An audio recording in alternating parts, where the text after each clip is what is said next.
الحمدللہ رب العالمین والصلاة والسلام علی رسول الامین فاعوذ باللہ من الشیطان الرجیم بسم اللہ الرحمن الرحیم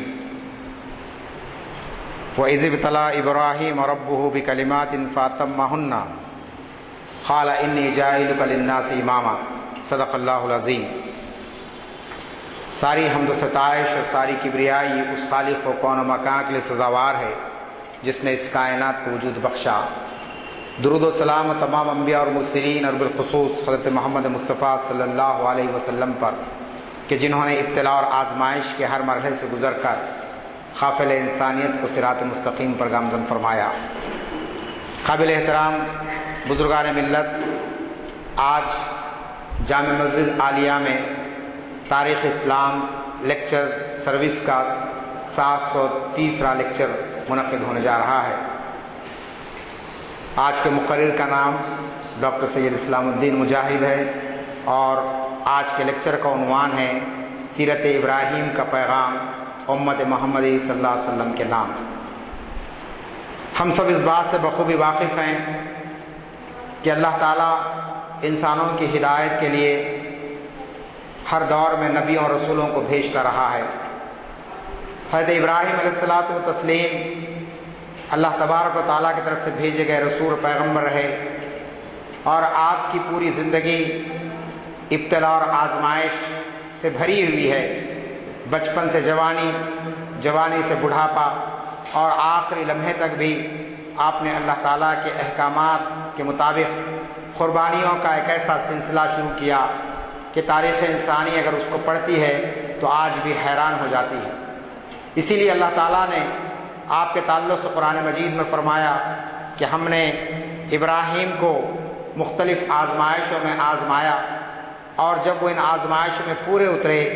تو ہم نے انہیں دنیا کا پیشوا بنا دیا۔ قرآن مجید میں تقریباً 66 مقامات پر اللہ تعالیٰ نے حضرت ابراہیم علیہ السلام کی سیرت کو اور آپ کے اسوہ حسنہ کو بیان کیا ہے۔ ان واقعات کو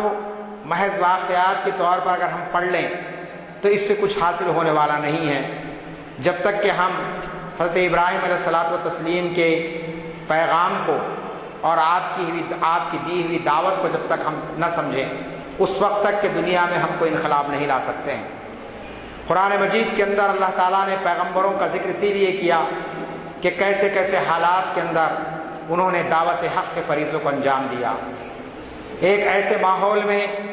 جہاں کہ پورا معاشرہ کفر اور شرک میں مبتلا تھا اور ہر قسم کی برائی اور بدکاری جہاں پر پھیلی بھی تھی، ایسے دور کے اندر حضرت ابراہیم علیہ السلام نے انسانوں کو وہ درس دیا جو ان کے لیے دنیا میں کامیابی اور آخرت میں نجات کا ذریعہ بن سکتا تھا۔ عام حالات کے اندر،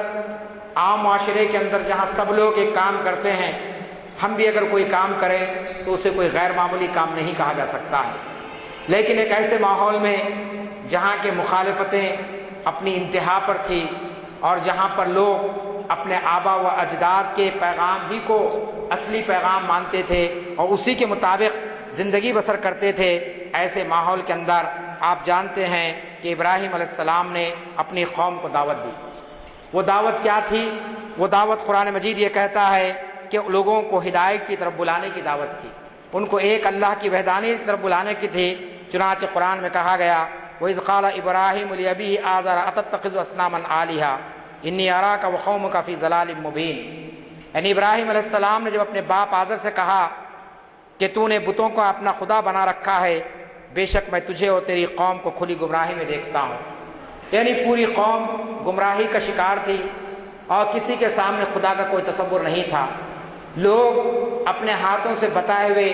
بتوں کی پرستش کرتے تھے، ان کا کاروبار کرتے تھے۔ تو ابراہیم علیہ السلام نے یہ بات ان کے سامنے رکھی، لیکن آپ جانتے ہیں کہ قوم نے آپ کی بات کو قبول نہیں کیا، انکار کیا، کہا کہ ابراہیم تم جس بات کی طرف ہم کو بلا رہے ہیں یہ بات ہماری سمجھ سے باہر ہے، ہم اسے قبول نہیں کر سکتے۔ چنانچہ آپ جانتے ہیں کہ جب آپ نے لوگوں کو ایک خدا کی طرف بلایا تو وہ قوم جو ہدایت سے ناآشنا تھی، وہ قوم جو گمراہ تھی، وہ آپ کی مخالفت پر اتر آئی، اور مخالفت بھی اس شدت کی مخالفت ہوئی کہ جو آپ کے قریبی خاندان کے لوگ تھے انہوں نے آپ کا بائیکاٹ کیا، آپ کو اپنے وطن سے نکلنا پڑا۔ اور پھر جو وقت کا جو پھر نمرود تھا جس نے اپنے خدا ہونے کا اعلان کیا تھا اور سارے بندوں کو اپنا غلام بنانا چاہتا تھا، اس نے جب حضرت ابراہیم کی دعوت کو دیکھا اور یہ محسوس کرنے لگا کہ یہ دعوت میری شہنشاہیت کو اور میرے اقتدار کو ختم کر سکتی ہے، لہٰذا نمرود نے حکم دیا کہ اس شخص کو دنیا سے اس کا خاتمہ کر دیا جائے، چنانچہ آگ میں ڈالنے کا حکم دیا گیا۔ قرآن مجید کے اندر وہ آیت آپ بار بار پڑھتے ہیں کہ جس میں کہا گیا کہ نمرود نے آگ میں ڈال دیا آپ کو، لیکن حضرت ابراہیم اللہ کے پیغام کو عام کرنے کے لیے اٹھے تھے، اپنی ذاتی منفیت کے لیے نہیں اٹھے تھے۔ چنانچہ اس آگ کو اللہ نے راست طور پر حکم دیا، یا نار کونی بردم و سلاما علی ابراہیم، کہ آگ تو ٹھنڈی ہو جا ابراہیم پر، ان کے لیے سلامتی بن جا۔ آپ کو معلوم ہونا چاہیے یہ ایک ایسا کھلا معجزہ تھا، یہ اللہ تعالیٰ کی طرف سے ایک ایسی چیز دنیا کے سامنے آ گئی تھی کہ اب اس کے بعد انکار کی کوئی گنجائش باقی نہیں رہتی تھی۔ بغیر کسی اسباب کے، بغیر کسی ذرائع کے اور بغیر کسی مدد کے آپ دیکھتے ہیں کہ دہکتی ہوئی آگ حضرت ابراہیم کے لیے گلزار بنا دی گئی۔ دنیا سمجھ رہی تھی کہ حضرت ابراہیم اس میں جھلس جائیں گے، آگ ان کو خاکستر کر دے گی اور وہ راک کا حصہ بن جائیں گے، لیکن ہم دیکھتے ہیں کہ اللہ تعالیٰ نے ان کی حفاظت فرمائی اور وہ وہاں سے نکلے۔ لیکن اس کے باوجود قوم نے آپ کی بات کو قبول نہیں کیا، قوم نے انکار کیا، اور اس طریقے سے انکار کیا کہ آپ کو اپنا وطن چھوڑنا پڑا۔ پھر آپ فلسطین کا سفر طے کرتے ہوئے یہ اعلان کر کے قوم سے نکلے کہ قال انی ذاہب الی ربی سیہدین، کہ اے قوم میں نے تیرے سامنے حق بات پہنچا دی، تو نے حق کو قبول نہیں کیا، تو نے ہدایت کے راستے کو قبول نہیں کیا، لیکن میں ہدایت کو چھوڑ نہیں سکتا ہوں، اپنے مشن کو چھوڑ نہیں سکتا ہوں۔ چنانچہ آپ نے اپنے عزیز و اقارب کو، اپنے رشتہ داروں کو، سب کو چھوڑا اور کہا کہ میں اپنے رب کی طرف جاتا ہوں، وہی میری رہنمائی کرے گا۔ یعنی جس کام کو آپ لے کر بڑھے تھے وہ رب کے حکم سے لے کر بڑھے تھے، لہٰذا آپ نے اللہ تعالیٰ سے رہنمائی طلب کی، اللہ تعالیٰ نے آپ کی رہنمائی فرمائی۔ اور کس طریقے سے رہنمائی فرمائی کہ آپ دیکھتے ہیں کہ آپ اپنی بیوی کے ساتھ اور ایک شیرخوار بچے کے ساتھ نکلے، ایک وادی غیر ذی زرع میں آپ ٹھہر گئے، اور وہاں پر اللہ تعالیٰ نے آپ کو اس طریقے سے یعنی کام لیا کہ دنیا اس کی گواہی دیتی ہے۔ آج ہزاروں نہیں لاکھوں حجاج اکرام جو جاتے ہیں دنیا کے کونے کونے سے، ان ساری نشانیوں کو اور ان ساری علامتوں کو اپنے آنکھوں سے دیکھتے ہیں۔ کہتے ابراہیم نے کہاں پر اپنے پیر رگڑے تھے، کہاں پر حضرت ہاجرہ نے دوڑ دھوپ کی تھی، اور کہاں پر حضرت ابراہیم نے اللہ کے گھر کی تعمیر کا کام شروع کیا تھا۔ یہ ساری نشانیوں کو اللہ تعالیٰ نے زندہ رکھا ہے، اور قیامت تک یہ نشانیاں اس بات کی طرف اشارہ کریں گی کہ جو بندے خدا اللہ تعالیٰ کے احکامات کے مطابق چلے گا اس کا بدلہ بہت یعنی اللہ تعالیٰ کئی گنا بڑھا کر اس کا بدلہ دینے والا ہے۔ چنانچہ جیسا کہ میں نے کہا کہ حضرت ابراہیم علیہ الصلوۃ والتسلیم کی پوری زندگی ابتلا اور آزمائشوں سے بھری ہوئی ہے۔ بچپن میں پورا معاشرہ آپ کی مخالفت اتر آیا اور آپ کے خلاف میں کمر بستہ ہو گیا، اور پھر اس کے بعد آپ دیکھتے ہیں کہ وطن کو چھوڑنا پڑا، وطن سے نکلے بے گھر ہو گئے، اس کے باوجود آپ اس فریضے کو انجام دیتے رہے، یہاں تک کہ آپ کی عمر تقریباً 80-85 سال کی ہوتی ہے۔ ایسے وقت اللہ تعالیٰ کے حضور یہ دعا کرتے ہیں ابراہیم علیہ السلام، کیا دعا کرتے ہیں کہ ربی حب لی من الصالحین، کہ اللہ میں نے تیرے احکام کے مطابق اپنی پوری زندگی اس کام کے لیے، اس مقصد کو حاصل کرنے کے لگا دی، لیکن اب بظاہر ایسا محسوس ہو رہا ہے کہ اب میں دنیا سے رخصت ہونے والا ہوں، اب میں زیادہ دن دنیا میں رہنے والا نہیں ہوں، لہٰذا تو اپنے اس کام کو آگے بڑھانے کے لیے، اس دعوت کو لوگوں تک عام کرنے کے لیے وہ مجھے ایک صالح بیٹا عطا فرما۔ آپ غور فرمائیے، 80-85 سال کی عمر میں حضرت ابراہیم نے دعا کی، اور اللہ تعالیٰ نے آپ کو خوشخبری دی، اس بات کی خوشخبری دی کہ ابراہیم ہم یقیناً آپ کی دعوت کو زندہ رکھیں گے، آپ کے مشن کو زندہ رکھیں گے، اور لوگوں کے ہدایت کا جو ذریعہ آپ بنے ہیں یہ سلسلہ ختم ہونے والا نہیں ہے بلکہ یہ سلسلہ چلتے رہے گا۔ چنانچہ قرآن کہتا ہے کہ اللہ نے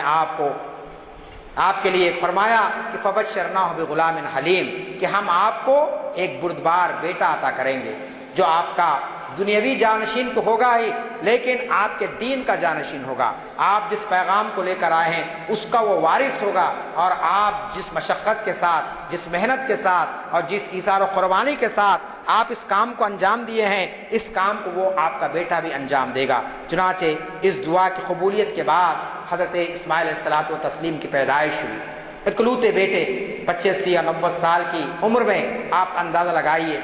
کہ اللہ تعالیٰ نے اپنے پیغام کو عام رکھنے کے لیے، اس کو زندہ رکھنے کے لیے حضرت اسماعیل کی شکل میں آپ کو بیٹا عطا کیا، اور جب یہ نومولود بچہ آپ جانتے ہیں کہ لڑک پن کی منزل پر آیا، اپنے باپ کا سہارا بننے لگا، پھر اللہ تعالیٰ نے ایک بڑی آزمائش سے گزارا۔ قرآن مجید خود کہتا ہے کہ یہ بہت بڑی آزمائش تھی، کہ اس آزمائش میں جو حضرت ابراہیم پورے اترے تو اس کے بعد قرآن نے یہ کہا کہ یقیناً ہم آپ کو تمام لوگوں کا امام بنائیں گے، پیشوا بنائیں گے۔ وہ آزمائش کیا تھی؟ میں اور آپ عید قربان کے موقع پر اپنے مقررین سے، واعظین سے، علماء سے بار بار سنتے ہیں کہ عید قربان دراصل ایک یادگار ہے حضرت اسماعیل کی قربانی کی، جو حضرت ابراہیم نے اپنے بیٹے کو اللہ کے راستے میں قربان کرنے کا جو عہد کیا تھا، اللہ کے حکم پر اپنے بیٹے پر جو چھری آپ نے چلا دی تھی، اس کی یادگار کے طور پر ہم عید قربان مناتے ہیں۔ مسلمانوں کا ایک ایک بچہ حضرت اسماعیل کے اس واقعے سے اچھی طریقے سے واقف ہے، اور قرآن نے اس کو بڑی تفصیل کے ساتھ بھی بیان کیا ہے، تاکہ دنیا یہ نہ سمجھے کہ یہ کیا ہے کہ صاحب لاکھوں جانوروں کو ذبح کر دے رہے ہیں اور کتنے ہی جو ہے سو یعنی اس سے جو ہے نا کئی مسائل پیدا ہو رہے ہیں۔ تو نعوذ باللہ، جانوروں کو ذبح کر دینا، محض خون بہا دینا، یہ جو ہے نا سنت ابراہیمی نہیں ہے، بلکہ سنت ابراہیمی یہ ہے کہ حضرت ابراہیم علیہ السلام نے جس جذبے کے ساتھ اور خدا کے حکم کو مانتے ہوئے جو عمل آپ نے کیا تھا، اس کو امت محمدیہ دہراتی ہے۔ یہ الگ بات ہے کہ اس کے پورے تقاضے ہمارے سامنے نہیں ہیں، لیکن بہرحال ایک نام تو ہمارے ذہن میں آتا ہے، ایک یاد تو تازہ ہوتی ہے ہر عید قربان کے موقع پر۔ چنانچہ آپ جانتے ہیں کہ حضرت اسماعیل جبکہ لڑک پن کی عمر سے کچھ بڑے ہوئے، قرآن نے اس کی گواہی دی کہ فلما بلغ معہ السعی، یعنی وہ بچہ جو کھیل کودنے کے قابل ہوا، شیرخواری سے نکل کر بڑا ہوا، اس وقت اللہ تعالیٰ نے حالت خواب میں حضرت ابراہیم سے کہا کہ اب ہم آپ سے بڑی آزمائش چاہتے ہیں۔ وہ آزمائش کیا ہے؟ وہ آزمائش یہ ہے کہ آپ اپنے اس بیٹے کو، جو آپ نے بہت ہی ضعیفی کی عمر میں، جبکہ کتابوں میں آتا ہے کہ آپ کے چہرے پر جھریاں آ چکی تھی، ہڈیاں آپ کی کمزور ہو چکی تھی، اور بظاہر ناممکن تھا کہ آپ کے لیے آپ یعنی والد بنتے، آپ کو اولاد سے نوازا جاتا، لیکن بہرحال آپ نے دعا کی تھی اور اللہ تعالیٰ نے دعا کو قبول کیا۔ چنانچہ ایسے بڑھاپے کی عمر میں ایک بیٹا پیدا ہوتا ہے، بڑا ہوتا ہے، 10-12 سال کی عمر کا ہوتا ہے، اور اس کے بعد اس بیٹے کو خدا کے راستے میں قربان کرنے کی بات آتی ہے، تو آپ اندازہ لگائیے کہ اللہ تعالیٰ نے کتنی بڑی آزمائش میں آپ کو ڈالا تھا۔ آج ہم بھی باپ ہیں، ہماری بھی اولاد ہے، ہم سوچیں کہ ہم چھوٹی سی قربانی کے لیے کیا تیار ہوتے ہیں اپنی اولاد کے لیے۔ آج صبح میں ایک جلسہ تھا، علماء کرام موجود تھے، جامعہ نظامیہ وغیرہ کے آفس میس میں ملک پیٹ میں نے اسی نقطے پر بات کہی کہ آج ہم اپنے بچوں کو، جو جوان بچے ہیں، کیا نماز فجر کے لیے نڈر ہو کر اٹھا سکتے ہیں؟ کتنے ماں باپ کہتے ہیں کہ صاحب بچہ جوان ہو گیا ہے، اگر میں اٹھانے کی کوشش کروں گا اور اگر وہ نہیں اٹھے گا تو جواب سوال کا سلسلہ شروع ہو جائے گا اور گھر میں ایک بغاوت کا ماحول پیدا ہو جائے گا۔ ایک فرض نماز کی ادائیگی کے لیے مسلم خاندانوں کے اندر والدین اپنے بچوں کو اٹھانے کے لیے سوچنے پر مجبور ہو جاتے ہیں کہ اٹھانا چاہیے یا نہیں اٹھانا چاہیے، بیٹی کے لیے پردہ کے معاملے برقع پہننا چاہے یا نہیں پہننا چاہے۔ لیکن آپ دیکھیے، یہی پیغام اصل ہے کہ حضرت ابراہیم کی زندگی سے جو پیغام مل رہا کیا ہے کہ آپ دیکھتے ہیں کہ انسان اپنا مال، اپنی آسائشیں، اپنا سب کچھ قربان کر سکتا ہے، حتیٰ کہ اپنی جان بھی انسان قربان کر سکتا ہے، یہ انسانی فطرت ہے، لیکن اپنی اولاد کی قربانی کو بہت ہی مجبوری میں وہ ماننے کے لیے تیار ہوتا ہے۔ پوری تاریخ میں آپ پڑھ لیجئے، کبھی بھی کوئی باپ اپنے اولاد کو قربان کرنے کے لیے تیار نہیں ہو جاتا ہے۔ کتنے واقعات آپ پڑھتے ہیں، کسی کا جوان بچہ اگر حادثے میں انتقال کر جائے، کسی ناگہانی بیماری میں انتقال کر جائے، تو کچھ سالوں کے بعد ماں باپ بھی دنیا سے گزر جاتے ہیں، کیوں؟ اس لیے کہ اولاد کا غم اتنا بڑا غم ہوتا ہے، اتنا بڑا صدمہ ہوتا ہے کہ وہ اس کو برداشت نہیں کر سکتے ہیں، یہ انسانی فطرت ہے۔ لیکن یہاں پر آپ دیکھیں کہ ابراہیم علیہ السلام سے اللہ تعالیٰ کہہ رہا ہے کہ ہم چاہتے ہیں کہ آپ قربان کریں اپنے بیٹے کو ہمارے راستے میں۔ آپ نے تو پوری قربانیوں کی ایک تاریخ آپ نے بنا دی، بچپن سے جوانی، جوانی سے بڑھاپے تک، وطن کو چھوڑا، آگ میں ڈالے گئے، آپ خاندان والوں کی مخالفت ہوئی، یہ سب چیزیں آپ نے برداشت کر لی، لیکن ہم آپ کے بیٹے کو بھی آزمانا چاہتے ہیں کہ کیا یہ بیٹا جس کے لیے آپ نے دعا کی تھی کہ ربی ہب لی من الصالحین، کہ ایک صالح بیٹا مجھے عطا کیجئے، کیا یہ بیٹا واقعی صالح ہے یا نہیں ہے؟ کیا یہ آپ کا اور ہمارا فرمانبردار ہے یا نہیں ہے؟ اس کو بھی آزمانا تھا۔ چنانچہ قرآن کہتا ہے کہ حالت خواب میں حضرت ابراہیم کو کہا گیا کہ ہم قربانی چاہتے ہیں، اور اسی خواب کو حضرت ابراہیم نے اپنے بیٹے کے سامنے منون دوہرا دیا، کہا کہ یا بنیا انی ارا فی المنام انی اذبحک فانظر ماذا تری، کہ اے بیٹے میں نے خواب میں یہ دیکھا ہے کہ میں تم کو ذبح کر رہا ہوں۔ آپ غور فرمائیے، یہ کوئی عام حالت کی بات نہیں تھی، حالت نیند کی بات تھی۔ حضرت ابراہیم غور کر سکتے تھے اس پر، پھر ایک مرتبہ نظر ثانی ہو سکتی تھی بات کہ بھئی یہ خواب کی بات ہے، اللہ تعالیٰ راست آ کر تو مجھ سے نہیں کہا ہے کہ میں اپنے بیٹے کو قربان کروں۔ لیکن نبیوں کے خواب بھی چونکہ سچے ہوتے ہیں، ہمارے آپ عام انسانوں کے خوابوں کا معاملہ الگ ہے، لیکن نبیوں کے خواب سچے ہوتے ہیں۔ چنانچہ جب حضرت ابراہیم نے یہ بات کہی کہ اے بیٹے میں نے خواب میں دیکھا ہے کہ میں تم کو اللہ کے راستے میں ذبح کر رہا ہوں، اس فرمانبردار بیٹے کا بھی جواب کیا تھا؟ کیونکہ ابراہیم نے جو دعا کی تھی اس کے ساتھ جو صفت لگائی تھی، جو ایڈجیکٹو لگایا تھا، وہ یہ تھا کہ صالحین میں ہو میرا بیٹا۔ ہم بھی دعا کرتے ہیں، ہمارے خاندان والے بھی دعا کرتے ہیں، لوگ ہم سے علماء سے کہتے ہیں، مرشدوں سے کہتے ہیں کہ صاحب دعا کیجیے اولاد کے لیے، لیکن بہت کم لوگ یہ جملہ کہتے ہیں کہ صاحب اولاد صالح کے لیے دعا کیجیے۔ یہ جملہ بہت کم آپ کو سننے میں آئے گا۔ لوگ کہتے ہیں کہ صاحب اولاد کے لیے دعا کیجیے، لوگ یہ کہتے ہیں کہ صاحب لڑکے کے لیے دعا کیجیے، لیکن حضرت ابراہیم علیہ الصلوۃ والتسلیم کا معاملہ دیکھیے کہ حضرت ابراہیم علیہ السلام والتسلیم نے کہا کہ ربی حب لی من الصالحین، کہ اللہ تو مجھے ایک صالح بیٹا عطا فرما جو نیکوکاروں میں سے ہو۔ نیکوکار ہونا بیٹا یہ بہت بڑی بات ہے، اولاد کا ہونا ایک نعمت ہے، لیکن اولاد کا نیکوکار ہونا، اولاد کا آپ کے معلوم ہونا چاہیے کہ پرہیزگار ہونا، یہ سونے پر سہاگا ہوتا ہے۔ اور نبیوں کی زندگیوں کو اگر آپ پڑھیں گے اور اصحاب خیر کی زندگیوں کو آپ پڑھیں گے تو ان کے پاس یہی تھی۔ سورہ آپ دیکھیں گے کہ قرآن مجید کی ایک آیت ہے، ربنا ہب لنا من ازواجنا وذریاتنا قرۃ اعین واجعلنا للمتقین اماما، یعنی سکھائی گئی دعا ہم کو اولاد کے تعلق سے کہ ہم یہ دعا کریں کہ اللہ ہم کو ایسی اولاد دے جو متقین میں سے ہو اور جو ہمارے لیے آنکھوں کی ٹھنڈک بن سکے۔ آنکھوں کی ٹھنڈک اگر نہ بنے اولاد تو لازمی چیز کیا ہو، اس کا ہونا یا نہ ہونا دونوں برابر ہے، بلکہ بعض حالات میں نہ ہونا بہتر ہو جاتا ہے۔ چنانچہ آج کے معاشرے کے اندر آپ دیکھ رہے ہیں کہ جو لوگ صاحب اولاد ہیں کتنی ان کے مسائل ہیں، کتنی ان کے لیے پریشانیاں ہیں۔ 5 بچے ہیں، 4 بچے اچھے رہتے ہیں، ایک بچہ پریشان کر دیتا ہے، بعض وقت ایک رہتا ہے بیجا لاڑ و پیار کے اندر بگڑ جاتا ہے۔ اسی لیے کہا گیا کہ اولاد کے معاملے میں انسان کو یہ دعا کرنا چاہیے کہ اللہ اولاد دے تو صالحین میں سے دے، نیکوکاروں میں سے دے، اور اس کا اثر بھی ہوتا ہے۔ چنانچہ اللہ تعالیٰ جیسا نبیوں کی دعا کو قبول کرتا ہے، قبول کر کے کہا کہ ہم تم کو بیٹا دیں گے، فبشرناہ بغلام حلیم، یہ نہیں کہا گیا کہ بیٹا دے دیں گے، بلکہ حلیم بیٹا دیں گے، بردبار بیٹا دیں گے، سمجھدار بیٹا دیں گے، اور جو آپ کے مشن کو آگے بڑھانے کے لیے آپ کا ذریعہ بنے گا۔ چنانچہ اس بیٹے کو قربان کرنے کی بات آئی یہاں پر، یہ جو چیز تھی آپ کے لیے، آپ جانتے ہیں کہ اس چیز کے بعد ہم دیکھتے ہیں کہ حضرت اسماعیل نے جواب دیا، یا بنیا انی اری فی المنام انی اذبحک فانظر ماذا تری کا جو جواب آیا وہ یہ تھا کہ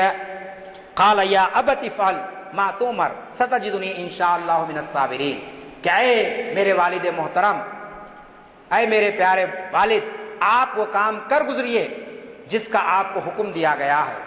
اور اس کے بعد کیا کہا انہوں نے کہ آپ مجھے بھی شکر کرنے والوں میں پائیں گے۔ یہ نہیں کہا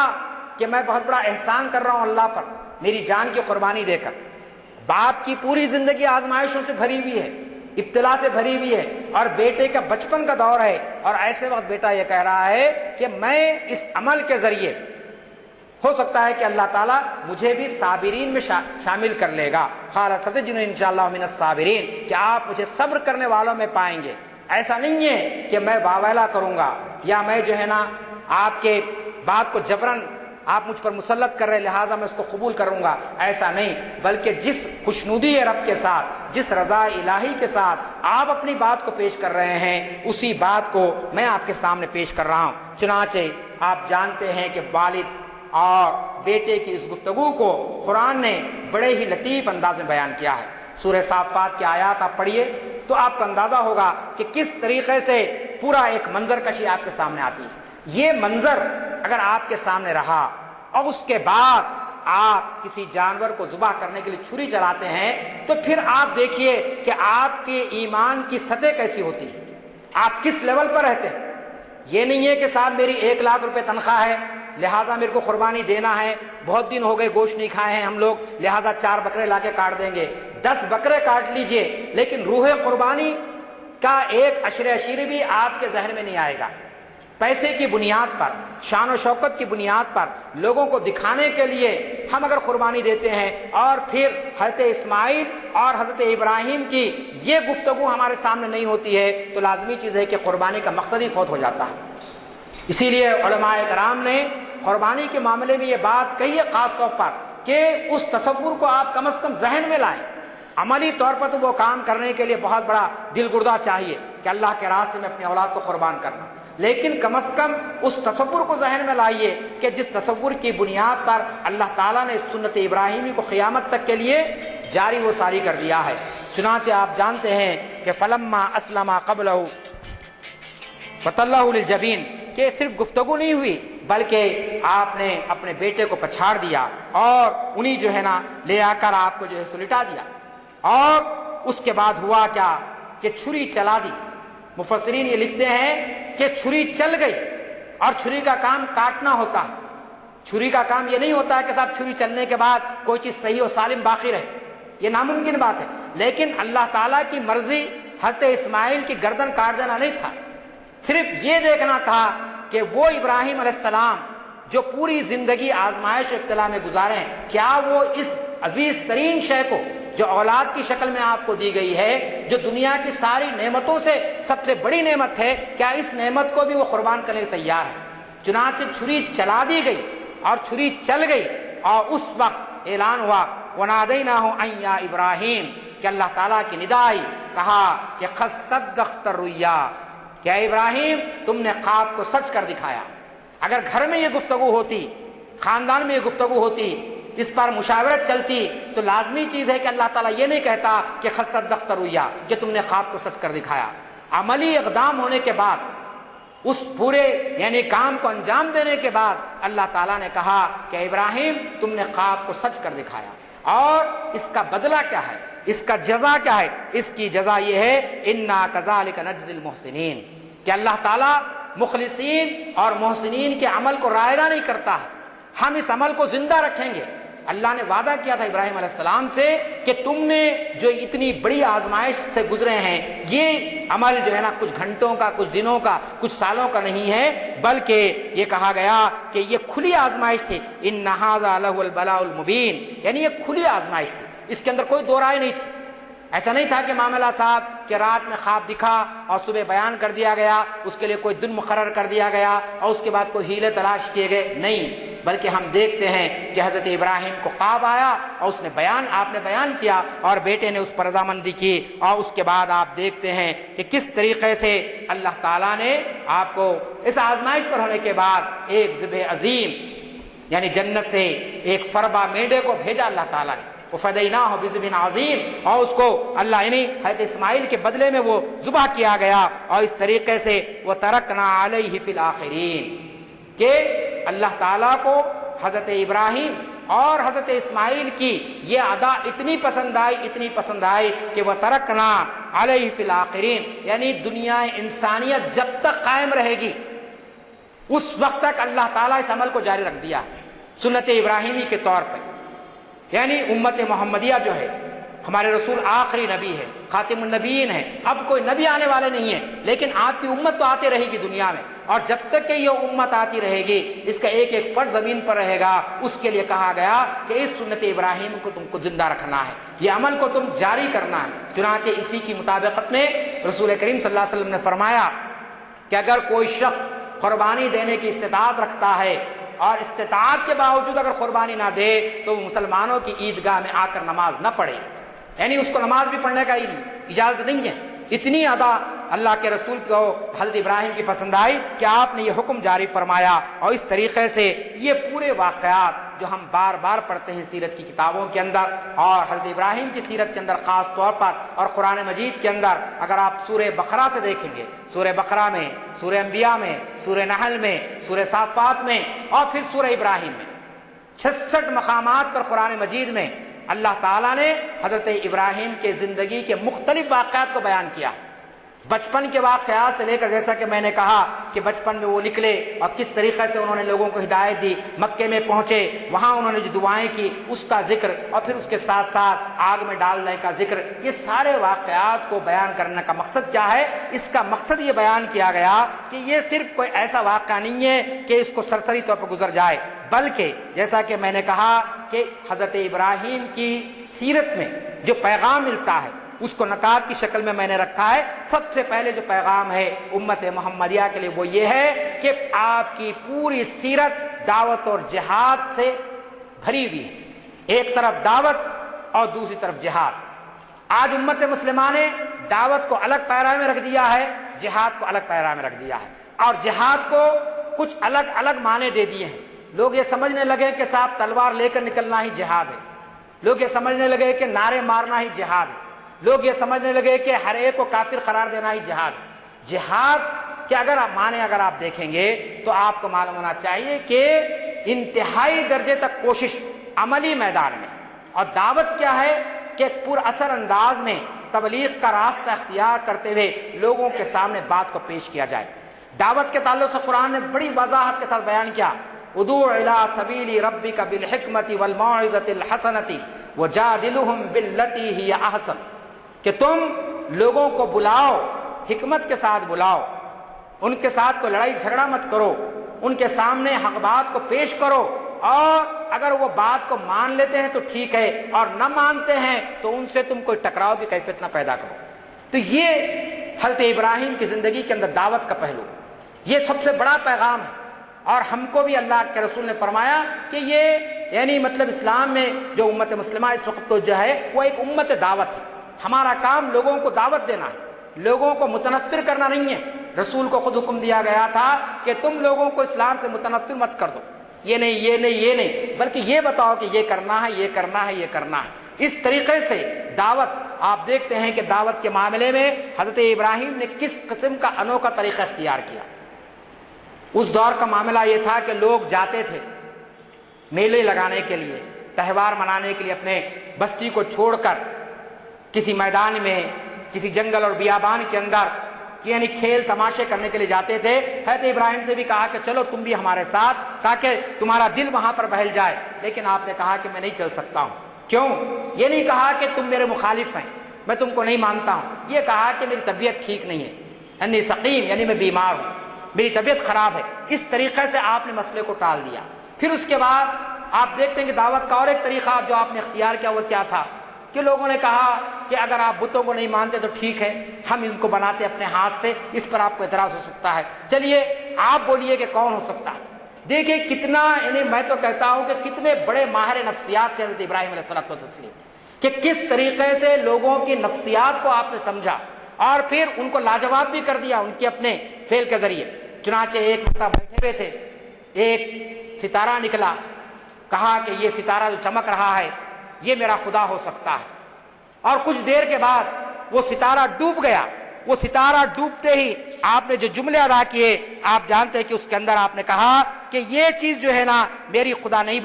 خدا نہیں ہو سکتا ہے۔ کیوں؟ کہ ڈوبنے والا میرا خدا نہیں ہو سکتا ہے، میرا خدا تو وہ ہے جو ہمیشہ زندہ رہتا ہے۔ فلما افل قال لا احب الافلین، کہ میں ڈوبنے والے کو خدا نہیں مان سکتا ہوں۔ پھر ستارے کے ڈوبنے کی تھوڑی دیر کے بعد آپ دیکھتے ہیں کہ چاند نکلا۔ پھر آپ نے لوگوں کی نفسیات کو دیکھتے ہوئے کہا یہ ستارے سے بڑی چیز ہے، یہ خدا ہو سکتا ہے۔ قوم خوش ہو گئی، چلو اس نے کم از کم اس کو تو مان لیا ہے۔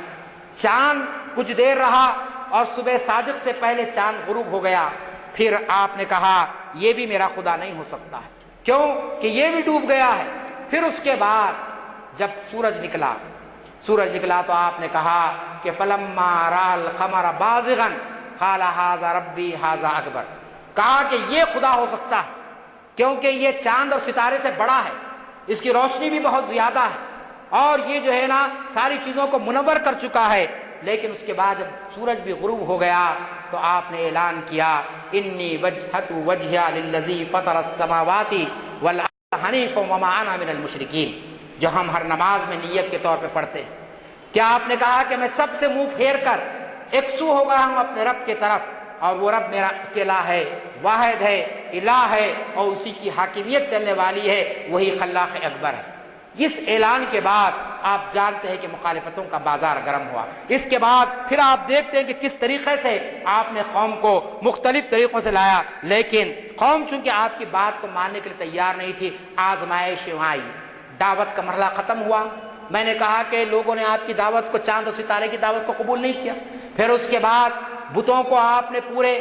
جو لوگ گاؤں چھوڑ کے چلے گئے تھے، بتوں کو آپ نے خود اپنے ہاتھوں سے توڑ دیا، ایک بت کو رکھ دیا، باقی لوگ آ کر سوال کرے تو کہا کہ پوچھ لو تمہارے بڑے بت سے کہ ان کا حال کیوں ایسا ہو گیا۔ اس وقت اس کی قوم نے کہا تم تو جانتے ہیں کہ یہ لوگ بات نہیں کر سکتے ہیں۔ تو پھر کہا کہ جب یہ بات نہیں کر سکتے یہ تمہارے خدا کیسے بن سکتے ہیں؟ اتنے ساری چیزیں یہ سب دعوت کے پہلو میں آتی ہیں۔ امت مسلمہ کا بھی مشن، اس کے لیے پیغام، حضرت ابراہیم کی زندگی کا سب سے بڑا پیغام یہ ہے کہ ہم سب سے پہلے دعوت کے کام کو انجام دیں۔ ہمارا اپنا ملک جہاں پر آپ جانتے ہیں کہ 80-85 کروڑ سے زیادہ غیر مسلم آباد ہے، یہاں پر ہم جو ہیں وہ آپ کے 20 تا 25 کروڑ کے درمیان میں ہیں۔ 100 کروڑ سے زائد کی جو آبادی ہماری ہے، اس کے اندر ہم ایک آٹے میں نمک کے برابر ہیں۔ ایک بڑی اکثریت خدائی تعلیمات سے ناآشنا ہے، ایک بڑی اکثریت ایک خدا کو نہیں مانتی ہے۔ پہلے ان کے سامنے دعوت کے پیغام کو رکھنا یہ اسوہ ابراہیمی ہے۔ پھر اس کے بعد دوسری جو چیز آتی ہے، جیسا کہ میں نے آپ کے سامنے کہا کہ جہاد کا معاملہ ہے۔ جہاد اس معاملے میں کہ قلم کے ذریعے، زبان کے ذریعے اپنی، جیسا کہ ابراہیم نے اپنے وطن کو چھوڑا، کہا کہ میں اپنے رب سے رہنمائی کے لیے نکل رہا ہوں، اب میں اس وطن میں نہیں رہ سکتا ہوں۔ ہم دیکھتے ہیں کہ ہمارے معاشرے کے اندر برائیاں ہیں، ہمارے خاندان کے اندر برائیاں ہیں، ہم اپنے خاندان کو، اپنے معاشرے کو اس برائیوں سے نکالنے کے بجائے ہم خود اس کا حصہ بنتے جاتے ہیں۔ تو یہ حضرت ابراہیم کی تعلیمات سے میل کھانے والی بات نہیں ہے۔ کیوں نہیں ہے؟ اس لیے کہ آپ نے وہاں پر اس کی مخالفت کی، اس کو روکنے کی کوشش کی۔ تو یہ کام آج کا ہمارے لیے ضروری ہے۔ پھر تیسری بات حکمت، کہ حکمت کے بغیر اچھی سے اچھی بات بھی انسانوں کے لیے کڑوی لگتی ہے۔ اگر آپ حق بات بھی کہیں لیکن غصے سے کہیں، حق بات کو لوگوں پر مسلط کرنے کی نیت سے کریں گے تو لازمی چیز ہے کہ اس سے آپ کے مسائل بڑھنے لگتے ہیں۔ لہٰذا میں آپ سے کہنا چاہتا ہوں کہ آج کے ماحول کے اندر، جبکہ دنیا بڑی تہذیب یافتہ ہو گئی ہے، بڑے بڑے قوانین بین الاقوامی سطح پر موجود ہیں، لیکن اس کے باوجود آپ دیکھتے ہیں کہ ہر طرف امت محمدیہ کے لیے کفر اور شرک کے ماحول کے ساتھ الحاد اور بت پرستی، مخالفت اور مقاسمت، یہ صورتحال سے پوری امت مسلمہ پوری دنیا میں گزر رہی ہے۔ آج ہم اپنے ملک میں، اپنے معاشرے میں اگر آپ حق بات کہنا چاہیں گے تو خود آپ کے چاہنے والے، جس کو آپ اپنے دوست سمجھتے ہیں، جس کو آپ رشتہ دار سمجھتے ہیں، وہ خود آپ کی مخالفت کرنے لگ جاتے ہیں۔ تو مخالفت اور مقاسمت، یہ دو چیزیں آج امت کے اندر خود پیدا ہو گئی ہے، اور بیرونی طور پر تو لازمی چیز ہے کہ اس کا ایک بڑا ہمارے سامنے ماحول ملتا ہے۔ ایسے ماحول کے اندر ہم کو اسوہ ابراہیمی سے جو پیغام ملتا ہے، امت محمدیہ کو جو پیغام ملتا ہے، اس کا سب سے پہلا پوائنٹ تو یہ ہے کہ اپنوں کی طرف سے مخالفت کا طوفان ہو یا غیروں کی طرف سے مقاسمت کی الغار ہو، ہم کو وہ صراط مستقیم پر چلنا ہے جس کی ہدایت اللہ تعالیٰ نے ہم کو دی ہے۔ ہم اللہ کے احکامات کے معاملے میں اگر کسی سے کوئی کمپرومائز کرتے ہیں، کسی سے کوئی سمجھوتا کرتے ہیں، تو لازمی چیز ہے کہ یہ سیرت ابراہیم سے ہٹ کر بات ہو جاتی ہے۔ دنیا میں زندگی گزارنا ہے، معاشرے میں رہنا ہے، لیکن یہ ناممکن بات ہے کہ امت مسلمہ اپنے فرض سے فرار اختیار کرے محض مخالفت کے ڈر سے، محض مقاسمت کے ڈر سے۔ آپ جانتے ہیں کہ بہت سے لوگ یہ کہہ رہتے ہیں کہ صاحب آج کا ماحول بڑا کشیدہ ہے، ایسے ماحول کے اندر اگر آپ راست طور پر اسلام کو پیش کریں گے تو لازمی چیز ہے کہ اس سے مسائل پیدا ہو جائیں گے، لہٰذا کچھ ایک الگ طریقے سے اس کو پیش کیجیے۔ اگر ایسی بات ہوتی تو پھر ابراہیم علیہ السلام اس طریقے کی آزمائش نہ گزارے جاتے، اس قسم کی جو ہے نا ابتلا اور آزمائش ان پر نہ آتی، بلکہ وہ بھی کہتے کہ ٹھیک ہے کچھ آپ کا بھی چلتا ہے کچھ ہمارا بھی چلے گا۔ ایسا آپ نے نہیں کیا۔ چنانچہ پہلا پوائنٹ یہی ہوتا ہے کہ ہم اس مخالفت اور مقاسمت کے ماحول میں ہم کو چاہیے کہ ہم اس کی یعنی اس کو حکمت کے ساتھ دعوت اور جہاد کے ساتھ اس کام کو انجام دے۔ پھر تیسری بات، معاشرے کی مروجہ رسمیں اور رواج ہمارے سامنے ایک بہت بڑا مسئلہ بنی ہوئی ہے۔ حضرت ابراہیم کو ان کی قوم نے کیا کہا تھا؟ یہی کہا تھا کہ ہم اپنے آبا و اجداد کے مذہب پر ہیں، ہم بھٹکے ہوئے نہیں ہیں، ہم گمراہ نہیں ہیں، ہم اسی پر چل رہے ہیں۔ اس وقت ابراہیم نے کیا کہا؟ اتتخذنا ہزوا، کہ تم یہ طریقے کو کیا صحیح سمجھتے ہیں؟ اپنے باپ کو اپنے چچا کو مخاطب کر کے آپ نے جو بات کی تھی وہ یہی تھی کہ یہ طریقہ غلط ہے۔ لہٰذا آج امت مسلمہ کو چاہیے کہ دین کے نام پر، شریعت کے نام پر، اسلام کے نام پر بہت ساری فرسودہ رسمیں ہمارے پاس آ گئی۔ خود آپ قربانی کے عمل کو آپ دیکھ لیجئے، اقبال نے جو بات کی تھی روزہ نماز و حج و زکوٰۃ سب باقی ہے، اصل چیز یہ ہے کہ تو باقی نہیں ہے، کہ یہ جو نماز و روزہ حج زکوٰۃ وغیرہ قربانی ہم سب ادا کریں، لیکن اس کے باوجود امت مسلمہ کے لیے سرخروئی، امت مسلمہ کے لیے کامیابی کا جو ذریعہ نہیں بن رہی ہے، اس کی وجہ دراصل یہی ہے۔ پھر تیسری بات ہمارے لیے جو ملتی ہے اس پیغام میں امت محمدیہ کے لیے وہ یہ ہے کہ دعوت اور داعی کو یعنی اس کے سامنے دعوت کیا ہے وہ پہلو رہنا چاہیے اور داعی کا کردار رہنا چاہیے۔ دعوت تو بہت اچھی ہے، آج دنیا ساری مانتی ہے کہ اسلام سے بہترین کوئی مذہب نہیں ہے۔ دنیا کا کوئی عقل مند دانشور، کوئی آپ کا غیر متعصب صحافی کبھی یہ نہیں کہے گا کہ صاحب اسلام غلط ہے، لیکن مسئلہ یہاں پر یہ آ رہا ہے کہ اسلام کی دعوت جو دینے والے ہیں ان کے دامن میں بڑے جھول ہیں، ان کا دامن مختلف قسم کی آلائشوں سے جو ہے نا گندا ہو چکا ہے۔ چنانچہ آپ دیکھیے کہ جہاں جہاں دعوت کا کام ہو رہا ہے، داعیانہ جو کردار کی ہم بات کرتے ہیں، ہم مثالیں دیتے ہیں صحابہ کرام کی زندگیوں کی، ہم مثالیں دیتے ہیں بزرگان دین کی، ہم مثالیں دیتے ہیں مجددین دین کی، لیکن جب خود ہم اپنی زندگی کا جائزہ لیتے ہیں، خود ہمارے اپنے شب و روز کا ہم جائزہ لیتے ہیں، تو ہم کو ایسا محسوس ہوتا ہے کہ ہمارا حال بھی دیگر اقوام سے 19 اور 20 کے فرق کے ساتھ اور کچھ زیادہ نہیں ہے۔ تو داعیانہ کردار پوری نبیوں کی تاریخ کو اگر آپ پڑھیں گے اور خاص طور پر حضرت ابراہیم علیہ الصلوۃ والتسلیم اور حضور اکرم صلی اللہ علیہ وسلم کی حیات طیبہ کو اگر آپ پڑھیں گے تو جس طریقے سے دعوت میں ایک اثر تھا اس سے زیادہ آپ محسوس کریں گے کہ ان کے اندر اللہ تعالیٰ نے داعیانہ کردار کو ایسا مجزن کر دیا تھا کہ دیکھنے والی آ کے دیکھتی تھی کہ یہ شخص ایک چٹان بن کر اپنی دعوت کو کس انداز میں پیش کر رہا ہے۔ کسی قسم کی وہاں پر جو ہے نا آپ دیکھیں گے کہ ان کے پائے استقامت میں کوئی لغزش نہیں آئی ہے۔ چنانچہ آج کا سب سے بڑا المیہ یہ ہے کہ آج دعوت ایک اعلیٰ ترین منزل پر ہم کو نظر آتی ہے، لیکن داعی کے اندر وہ کردار نہیں ہے جو کردار ہماری یعنی اس دعوت کو پیش کرنے کے لیے ہونا چاہیے۔ آج آپ جانتے ہیں کہ اسلام کو دہشت گردی سے جوڑ دیا گیا، آج اسلام کو ایک خونخوار مذہب کے ماننے والوں سے جوڑ دیا گیا، حالانکہ آپ جانتے ہیں کہ قرآن مجید کے اندر آیت ہے کہ من قتل نفسا بغیر نفس او فساد فی الارض فکانما قتل الناس جميعا، کہ جس نے ایک انسان کا قتل کیا، معصوم انسان کا قتل کیا، اس نے ساری انسانیت کا قتل کیا۔ اس پیغام کو عام کرنے کی ضرورت ہے، لیکن پلٹ کر دیکھیے تو خود ہمارے معاشرے کے اندر کتنے شوہر ہیں جو اپنی بیویوں کا گلا کاٹ رہے ہیں، کتنے دوست احباب ہیں جو کل تک اس کا دوست تھا اور کچھ مسئلے پر اختلاف ہو گیا اور اس کے بعد اس نے اس کی زندگی لے لی، کتنے نوجوان ہیں جو معمولی باتوں کے اندر قتل و خون کا بازار گرم کر رہے ہیں۔ جب یہ صورتحال دنیا کے سامنے آتی ہے تو پھر دنیا یہ کہنے میں اپنے آپ کو حق بجانب سمجھ رہی ہے کہ صاحب یہ مذہب تو خونخواری کی تعلیم دیتا ہے، اس مذہب کے ماننے والے تو بہرحال خطرناک قسم کے لوگ ہیں، لہٰذا ان کے ہم پڑوسی نہیں بن سکتے ہیں، ہم ان کو اپنا گھر کرائے پہ نہیں دے سکتے ہیں، ہم ان کو آبادی میں نہیں رکھ سکتے ہیں۔ یہ صورتحال ہمارے اندر پیدا ہو گئی ہے۔ پھر ایک اہم بات میں آپ سے کہنا چاہتا ہوں کہ سیرت ابراہیم کا جو پیغام امت محمدیہ کے لیے ہے وہ یہ ہے کہ مقصد سے بالغانہ وابستگی، کہ جس چیز کو آپ نے اپنا گول بنایا تھا اس سے آپ کی رسمی وابستگی نہیں تھی، کہ صاحب ایک رسم ہے، مسلمان بنا دیے گئے، مسلمان گھرانوں میں پیدا ہو گئے لہذا مسلمان ہیں۔ جب تک کہ کسی فرد کو جو اس نظریے کو مانتا ہے، جس دین کو وہ مانتا ہے، اس سے اس کی والہانہ وابستگی نہیں ہوگی، اس وقت تک کہ وہ منزل کو طے نہیں کر سکتا۔ چنانچہ حضرت ابراہیم نے اس مقصد سے جس قسم کا والہانہ یعنی محبت کی، اس کا ثبوت میں نے آپ کو سامنے کئی آیات کے ذریعے دیا ہے، اور کچھ آیتیں میں نے وقت کی کمی کی وجہ سے چھوڑ دی۔ ایک آیت کو آپ دیکھیے کہ اس وادی غیر ذی زرع میں، جنگل و بیابان میں، جہاں انسانی زندگی کے کوئی تصور نہیں کیا سکتا ہے، وہاں لے جا کر آپ نے اپنی بیوی کو اور بیٹے کو چھوڑ دیا، اور چھوڑنے کے بعد جو دعا کی وہ دعا کیا تھی؟ وَإِذْ قَالَ إِبْرَاهِيمُ رَبِّ اجْعَلْ هَٰذَا بَلَدًا آمِنًا وَارْزُقْ أَهْلَهُ مِنَ الثَّمَرَاتِ مَنْ آمَنَ مِنْهُمْ بِاللَّهِ۔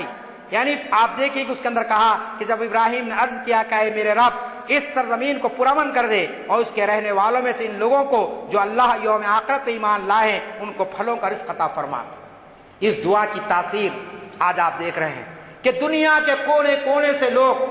جاتے ہیں حج کے لیے، اور کبھی آپ نے اخبار میں نہیں پڑھا ہوگا کہ کسی انسان کو ایک وقت کا بھی فاقہ کرنے کی نوبت آئی، کوئی انسان بھوکا رہا ہو، چاہے وہ افریقہ کا رہنے والا ہو، چاہے وہ یورپ کا رہنے والا ہو، چاہے وہ دنیا کسی خطے کا رہنے والا ہو، چاہے اس کا تعلق کتنا ہی غریب خاندان سے ہو، اگر اس سرزمین پر پہنچ گیا تو پھر آپ دیکھتے ہیں کہ اپنے وطن کو واپس لوٹے تک کبھی وہی نہیں کہے گا کہ مجھے ایک دن کا بھی فاقہ کرنا پڑا، ایک دن بھی مجھے بھوکا رہنا پڑا۔ اللہ تعالیٰ نے اس سرزمین کو اتنی نعمتوں سے نواز دیا، اتنی نعمتوں کی جو کہ بالکل غیر وادی ذی زرع تھی، وہاں پر ایک درخت اگنا ناممکن تھا، ایک بے آب و گیا ریگستان تھا، اور پھر جو دعا آپ نے کی تھی، یعنی ایسے وقت دعا کی کہ میں چھوڑ کے جا رہا ہوں اپنی بیوی بچوں کو، اور کہا ربنا انی اسکنت من ذریتی بواد غیر ذی زرع، یہ ایسی وادی ہے کہ جہاں پر کوئی چیز نہیں ہے، لیکن میں کیا چاہتا ہوں کہ تو اس کو ربنا لیقیم الصلاۃ فاجعل افئدۃ من الناس تهوی علیہم وارزقهم من الثمرات لعلهم یشکرون۔ اے ہمارے رب، میں نے ایک بے آب و گیا وادی میں اپنی اولاد کے حصے کو تیرے محترم گھر کے پاس لا بسایا، پروردگار یہ میں نے اس لیے کیا کہ یہاں نماز قائم کرے، لہذا تو لوگوں کے دلوں کو ان کا مشتاق بنا اور کھانے کے پھل دے، شاید کہ شکر گزار بنیں گے۔ آپ غور فرمائیے، یعنی مکے کی اس وادی میں آپ اپنے بیوی کو اور بچے کو کسی اور مقصد سے نہیں چھوڑے، صرف ایک مقصد سے، لیقیم الصلاۃ، کہ نماز کو قائم کرنے کے لیے۔ اور نماز کو قائم کرنے کے معنی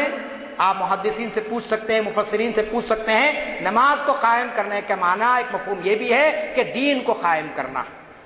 دین کی اقامت، دین کو قائم کرتی ہے نماز۔ اگر نماز دین کو قائم نہ کرے، نماز فواحش سے نہ روکے، نماز برائیوں سے نہ روکے، تو لازمی چیز ہے یہ عبادت بھی ویسی عبادت ہو جائے گی جیسے کہ دیگر ادیان کے لوگ پرستش اور عبادت کرتے ہیں، ایک رسم ہے جس کو ہم ادا کر دیے۔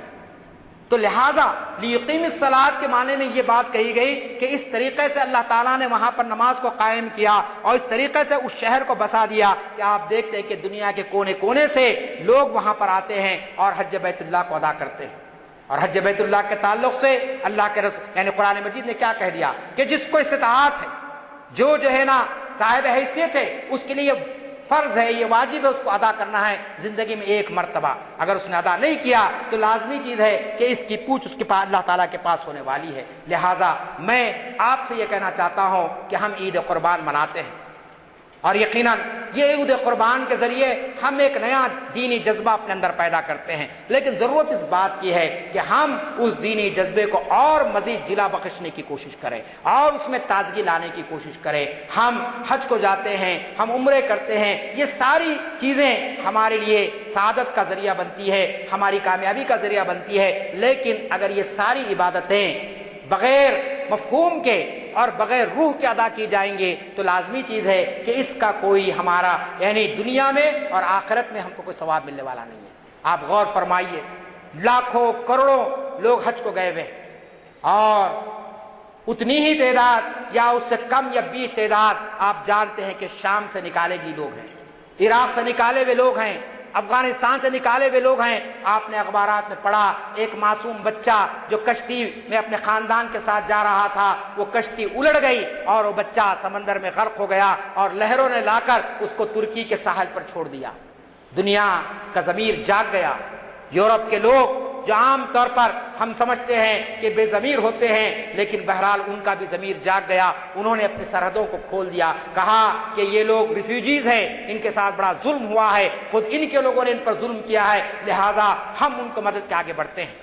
اب وہ مدد چلی، لیکن پھر اس کے بعد آپ دیکھ رہے ہیں کہ ایک نسل پرستانہ ذہنیت وہاں پر کام کر رہی ہے، اور اس کو نسلی تنازع بنا کر مسلمانوں کے لیے وہاں پر زندگی کو اجیرن کر دیا جا رہا ہے۔ میں ہنگری، اٹلی، ان لوگوں کے تعلق سے نہیں کہہ رہا ہوں، لیکن ان لوگوں کے تعلق سے جو حضرت ابراہیم کے مرکز توحید پر قابض ہے، اور وہ لوگ جو حضرت ابراہیم علیہ الصلوۃ والتسلیم کی تعلیمات کو ماننے کا دعویٰ کرتے ہیں اور محمد محمدی کے ذمہ دار افراد ہیں، حکمران افراد ہیں، ان کو کیا یہ سب نہیں دکھ رہا ہے کہ ان کی اپنی ملت کے ساتھ، بے گناہوں کے ساتھ قسم کا سلوک ہو رہا ہے؟ ہزاروں لوگ زیر آسمان پڑے ہوئے ہیں، ہزاروں لوگ موت و حیات کی کشمکش سے گزر رہے ہیں، کوئی ملک ان کو لینے کے لیے تیار نہیں ہے۔ آخر ان کا قصور کیا ہے؟ آخر انہوں نے کیا ظلم کیا ہے؟ آپ کو معلوم ہے حکمرانوں کا بدلہ عوام سے لینا یہ سب سے بڑی ناانصافی اور سب سے بڑا ظلم ہے۔ اس قسم کے ظلم کے رویے اختیار کیے جا رہے ہیں تو معلوم ایسا ہوتا ہے کہ ہمارے پاس عبادتوں کے معاملے میں،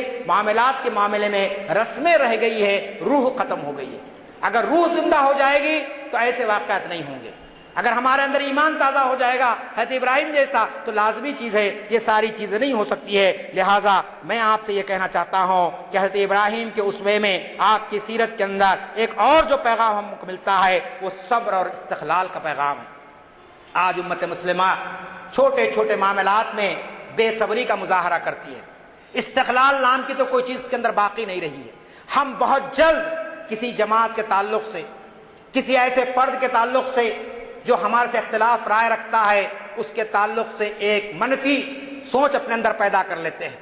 اسی طریقے سے یہ کمی کیوں ہے؟ اس لیے کہ ہمارے اندر بے صبری کا مادہ بڑھ گیا ہے۔ اتنی بے صبری ہمارے اندر پائی جاتی ہے کہ ہم کوئی بھی اگر کام ہو رہا ہے، ہم فوری چاہتے ہیں کہ اس کے نتائج سامنے آ جائے۔ ہم یہ نہیں دیکھتے کہ جو لوگ کام کر رہے ہیں کس انداز میں کام کر رہے ہیں، کیسے مسائل ان کے سامنے آ رہے ہیں۔ دعوت کا کام آج مختلف سطحوں پر ہو رہا ہے۔ حضرت ابراہیم کے اس پیغام کو آج امت مسلمہ مختلف انداز میں انجام دے رہی ہے۔ ایک زمانہ تھا کہ جماعت اسلامی نے اپنا ایک شعبہ قائم کیا، دعوت کا شعبہ شروع سے، اور اس کی بنیاد پر کام ہوتے رہا، لیکن آج اللہ کا شکر ہے کہ امت مسلمہ کا ہر پڑھا لکھا شخص دعوت کا کام کر رہا ہے، اور ہر ایک کو کرنا چاہیے، اور ہر ایک کی ہمت افزائی کرنی چاہیے، اور یہ دعویٰ نہیں کرنا چاہیے کہ فلاں تنظیمی کام کرے گی تو کام ہوگا، فلاں کام کر رہے ہیں لہذا ڈپلیکیشن آف ورک ہوگا۔ دعوت کا میدان اتنا وسیع میدان ہے کہ اگر آپ 24 گھنٹے بھی اپنے برادران وطن کے سامنے خدا کے پیغام کو پہنچانے کا ارادہ کریں گے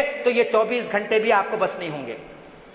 جتنا سرمایہ امت کے پاس ہے وہ سارا سرمایہ بھی لگا دیں گے تو دعوت کا کام مکمل ہونے والا نہیں ہے۔ لہٰذا ہم کو ان ساری تنظیموں، ان سارے افراد کی ہم کو جو ہے نا ہمت افزائی کرنی چاہیے جو دعوت کا کام کر رہے ہیں۔ لہٰذا دعوت کے کام کے لیے میں نے کہا کہ ابراہیم علیہ السلام کی زندگی میں ایک جو ملتا ہے وہ صبر کا پہلو ملتا ہے۔ صبر کے ساتھ آپ کام کیجئے، استقامت کے ساتھ کام کیجئے، استقلال کے ساتھ کام کیجئے، تو پھر کیا ہوگا؟ رحمت خداوندی اور سعادت مندی آپ کے لیے لکھ دی جائے گی، جس طریقے سے حضرت ابراہیم کے لکھ دی گئی۔ بچپن سے جوانی، جوانی سے بڑھاپے تک پوری منزلیں آپ نے طے کی، اور کہیں پر بھی آپ نے اللہ سے گلہ نہیں کیا، آپ نے شکایت نہیں کی یہ کیا ہے کہ اللہ تو مجھے نمرود کے سامنے کھڑے کر دیا، ایک بادشاہ ہے وقت سے میں کیسے مقابلہ کروں۔ یہ نہیں کہا کہ پوری قوم میری مخالفت میں آ گئی میں کیسے مقابلہ کروں۔ یہ نہیں کہا کہ میں وطن کو چھوڑ کر نکل رہا ہوں، میں در بدر پھر رہا ہوں، اے اللہ کہ تیری مدد کب آئے گی۔ یہ نہیں کہا کہ بیوی بچوں کو کیسے میں چھوڑ دوں اس وادی کے اندر، پھر یہ نہیں کہا کہ اس بیٹے کو میں کیسے قربان کر دوں۔ یہ ساری چیزیں ہونے کے بعد ہی جو آیت میں نے آپ کے سامنے پڑھی اسی پر میں اختتام کر رہا ہوں کہ وَإِذِ ابْتَلَىٰ إِبْرَاهِيمَ رَبُّهُ بِكَلِمَاتٍ فَأَتَمَّهُنَّ قَالَ إِنِّي جَاعِلُكَ لِلنَّاسِ إِمَامًا، کہ ابراہیم جب تم پوری آزمائش میں پورے اتر گئے، ابراہیم نے ساری آزمائشوں کو پار کر لیا اور اللہ تعالیٰ کے وہ جو ہے سو مرضی پر راضی برضا ہو گئے، تو اللہ نے اعلان کیا اِنَّا جَاعِلُكَ لِلنَّاسِ إِمَامًا، اے ابراہیم ہم آپ کی قربانی کو رائے گا نہیں کریں گے، ہم آپ کی محنت کو وقتی طور پر ایسا ہے ختم نہیں کر دیں گے، بلکہ آپ کو رہتی دنیا تک کے لیے امام بنا دیں گے، رہتی دنیا تک کے لیے آپ پیشوا رہیں گے اور آپ کی تعلیماتی آگے بڑھیں گے۔ چنانچہ اس سیرت و کردار کی وجہ سے آپ کا پیغام ایک یونیورسل پیغام بن گیا، ایک عالمی پیغام بن گیا، صرف امت محمدیہ نہیں بلکہ آپ جانتے ہیں کہ عیسائی بھی اور دوسری قومیں بھی حضرت ابراہیم علیہ السلام کو مقام دیتی ہے، ان کو مرتبہ دیتی ہے، ان کا احترام کرتی ہے۔ اس طریقے سے اللہ تعالیٰ نے آپ کو یہ مقام بلند جو عطا فرمایا اور عالمی امامت کے جس منصب پر فائز فرمایا، اس میں آپ کا سیرت و کردار ایسا رہا کہ جس کی بنیاد پر راہ حق کی شارع پر چلتے رہے، لیکن آپ نے کبھی بھی جو ہے نا مدانیت کا راستہ یا ایسا راستہ جس کے ذریعے سے کوئی جو ہے نا آپ کہہ سکیں کہ صاحب یہ مشکل ہے۔ میں آپ سے یہی کہنا چاہتا ہوں کہ آج کا 21ویں صدی کا یہ دور اتنا خطرناک نہیں ہے جتنا کہ نبی کریم صلی اللہ علیہ وسلم کا دور تھا۔ لوگ کہتے ہیں کہ صاحب بڑی آزمائش ہے آج کے دور میں۔ آپ حضور کی زندگی کو پڑھیے، مکے کے اندر کیا برائیاں نہیں تھی، کیا بدکاریاں نہیں تھی، اور کیسے کیسے خداور شخصیتیں نہیں تھی۔ ایک شخص کا حکم پورے قبیلے پر چلتا تھا۔ آج ہوتا یہ، آج باپ کے حکم کو بیٹا نہیں مانتا ہے، محلے والے تو ماننا بہت دور کی بات ہے، لیکن اس دور میں سرداری تھی، قبیلے واری تھی، شاعرہ شہر نکل جاتا تھا قتل و غارت گیری کے لیے۔ کیا آج ممکن ہے کتنا ہی بڑا شرپسند ہو جائے، کیا اس کے اشارے پر سارے محلے کے لوگ کیا تلواریں لے کر نکلتے ہیں؟ نہیں نکلتے ہیں۔ آج کا معاشرہ کئی گنا اچھا ہے اس معاشرے سے جو مکے میں تھا، اور اس سے خطرناک معاشرہ حضرت ابراہیم کے دور میں تھا۔ کہ حضرت ابراہیم کا دور تو وہ تھا کہ بتوں کی پوجا ہی نہیں کی جاتی تھی، بلکہ بتوں کا کاروبار کیا جاتا تھا، پرستش ہی نہیں کی جاتی تھی، ان کا سودا کیا جاتا تھا۔ ایسے ماحول کے اندر آپ نے کام کیا، لہذا آج کا ماحول سازگار ہے، آج کا ماحول ایسا ہے کہ جس کے اندر آپ اپنی بات کو حکمت کے ساتھ پورا اثر انداز میں پیش کر سکتے ہیں۔ لیکن ایک بڑی طاقت ہے جس کی طرف علامہ اقبال نے اشارہ کیا، وہ اشارہ کیا ہے؟ آگ ہے، اولاد ابراہیم ہے، نمرود ہے، کیا کسی کو پھر کسی کا امتحان مقصود ہے۔ ایسا نہیں ہے کہ آگ ختم ہو گئی، آگ موجود ہے، آگ ٹھنڈی ہو سکتی ہے۔ نمرودیت ہے، نمرودیت پر ایک نقاب لگا دی گئی ہے جمہوریت کی، نمرودیت پر ایک نقاب لگا دی گئی ہے سیکولرزم کی، نمرودیت پر ایک نقاب لگا دی گئی ہے سرمایہ دارہ نظام کی، نمرودیت پر ایک نقاب لگا دی ہے کمیونزم کی، اور یہ کہتے ہیں کہ صاحب ہم دستور کے مطابق کام کریں گے، ہم انسانی حقوق کا تحفظ کریں گے، لیکن ہے وہی چالیں جو نمرود نے حضرت ابراہیم کے دور میں انجام دی تھی۔ یہ الگ بات ہے، آج امریکہ کا صدر اپنے آپ کو نمرود نہیں کہتا، بلکہ یہ کہتا ہے کہ آئی ایم دی ڈیموکریٹ، ہمارا ملک جمہوریت کی بہترین مثال ہے۔ برطانیہ یہ کہتا ہے کہ ہم مدر آف ڈیموکریسی ہیں، لیکن سب سے زیادہ قتل انسانی وہاں پر ہوتا ہے، حقوق انسانی کی پامالی وہاں پر ہوتی ہے۔ اسی لیے اقبال نے کہا کہ آج نمرود بھی ہے، آج آگ بھی ہے، آج اولاد ابراہیم بھی میری اور آپ کی شکل میں موجود ہے۔ اب دیکھنا یہ ہے کہ کون اس میں طاقتور ہے، کون کس کا امتحان لینے والا ہے۔ اگر امت محمدیہ حضرت ابراہیم کی سیرت کو اپنے لیے آئیڈیل بنا لے گی، اپنے لیے مثالی بنا لے گی اور اس ثابت قدمی کا مقابلہ کرے گی، تو لازمی چیز ہے کہ پھر یہ دور، اقبال نے آگے کہا، یہ دور ابراہیم کی تلاش میں ہے، صنم کدا ہے جہاں لا الہ الا اللہ۔ تو پوری دنیا کے اندر پھر ایک مرتبہ لا الہ الا اللہ کا کلمہ گونج سکتا ہے، پھر ایک مرتبہ توحید کا پرچم لہرا سکتا ہے، لیکن ضرورت اس بات کی ہے کہ آج کا دور ایسے ابراہیم کی تلاش میں ہے، یہ دور ابراہیم کی تلاش میں ہے، صنم کدا ہے جہاں لا الہ الا اللہ۔ تو ہم کو چاہیے کہ جہاں جہاں نمرودی طاقتیں، جہاں جہاں ابلیسی طاقتیں اور جہاں جہاں فرعونی طاقتیں سر اٹھا رہی ہے، وہاں پر حضرت ابراہیم کے جہاد کے طریقے اختیار کرنا ہے، اور جہاں قوم ناواقف ہے پیغام حق سے، جہاں قوم گمراہی کے دلدل میں پھنسی ہوئی ہے، ان کے سامنے دعوت کے پر اثر انداز کو پیش کرنا ہے۔ یہی پیغام امت محمدیہ کو سیرت ابراہیم سے ملتا ہے۔ اللہ تعالیٰ سے دعا ہے کہ اللہ تعالیٰ مجھے اور آپ کو سیرت ابراہیم علیہ الصلوۃ والتسلیم کے حقیقی پیغام سے واقف ہونے کی توفیق عطا فرمائے، اس پر عمل کرنے کی توفیق عطا فرمائے۔ اے بار الہ، جو لوگ حج کو گئے ہیں اللہ تعالیٰ ان کے حج کو قبول فرمائے اور ان کے اندر اسوہ ابراہیمی پیدا فرمائے۔ اے اللہ، کل جو سانحہ ہوا ہے اور جو حاجی وہاں پر جو حج کے لیے گئے ہیں، جو شہید ہوئے ہیں، اللہ تعالیٰ ان کے درجات کو بلند فرمائے اور ان کے لواحقین کو صبر جمیل عطا فرمائے، اور اور ہم میں سے ہر ایک کو حج کی سعادت نصیب فرمائے۔ اے اللہ کروڑوں مسلمان جو قربانی دیتے ہیں عید کے موقع پر، اللہ تعالیٰ ان کی قربانیوں کو قبول فرمائے اور ان کے اندر جذبہ ابراہیمی پیدا فرمائے، اور یہ جذبہ پیدا فرمائے کہ آج جو جانور قربان کر رہے ہیں، کل وقت آنے پر اگر اللہ تعالیٰ چاہے، اسلام قربانی چاہے، تو وہ اپنی جانوں کا نذرانہ پیش کرنے کے لیے بھی حضرت ابراہیم کی طرح تیار ہو جائے۔ رب اغفر وارحم وانت خیر الراحمین، وآخر دعوانا ان الحمد للہ رب العالمین۔